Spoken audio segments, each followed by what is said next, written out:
Well, let's take this one step further and consider the forces in a finite but uniform distribution of masses. So each one of these masses has the same mass, m.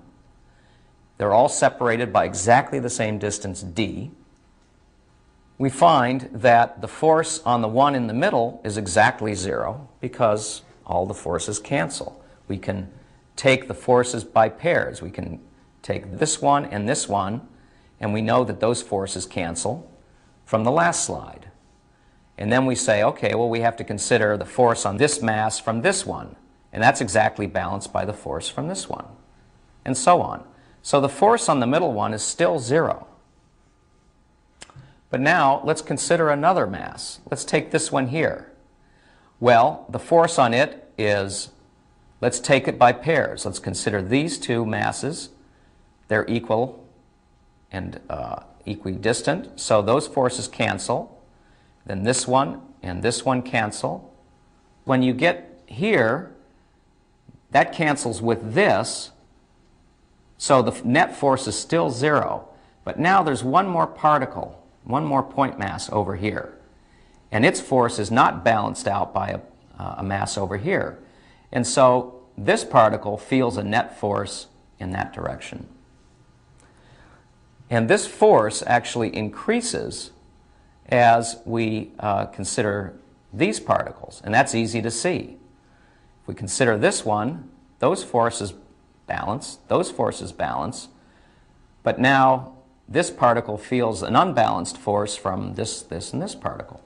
So it feels a negative force, and it's larger in magnitude. And so this is what the forces would look like in this finite but uniform distribution of matter.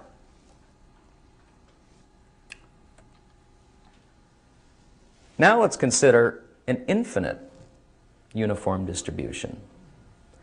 Something very interesting happens. All the forces become 0 on all the particles. Now, how can that be? How can we see that this is true? And by the way, this was first explained by Isaac Newton in his Principia. It's easy to see how this must be the case. Imagine this line of masses extending to plus and minus infinity. Such a line has no center. Another way of thinking about it is any place on that line is just like any other place because the particles extend to infinity in both directions.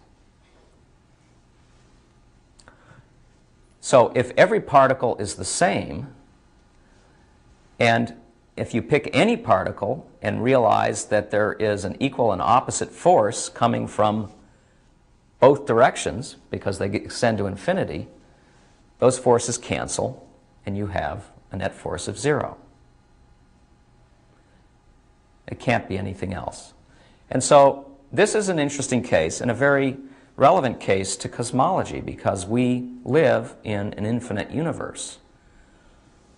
It's a three-dimensional universe if you like to think Cartesian. It's a four-dimensional universe if you like to think Einsteinian. But this simple model applies in any direction you like. I could have shown a two-dimensional or a three-dimensional array of point masses, and as long as they were equidistant and infinite, you would conclude that the net force on any particle is 0. However, if we take just one particle and we displace it slightly, as I've done here, that's no longer the case. And that's easy to see. The particle was here. We move it a little bit to the right. Now it's a little closer to this particle than that particle. And because the force goes as 1 over the distance squared, the force from this particle is larger than the force from this particle. And so there is a force to the right, as indicated by this arrow.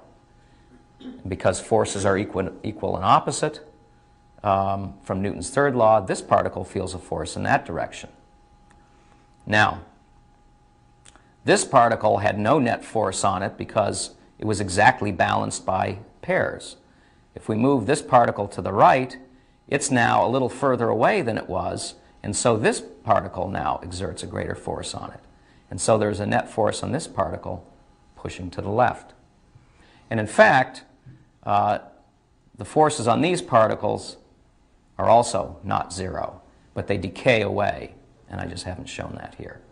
So you have forces pushing to the right and the left, and all you've done is you've displaced one mass from its perfect equidistant separation.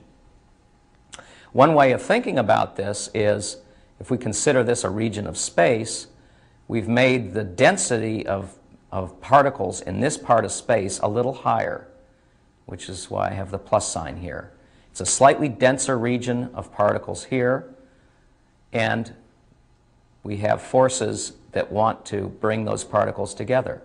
Over here, we have a lower density distribution of particles, which is a minus relative to the mean, and that creates a force that pushes them apart.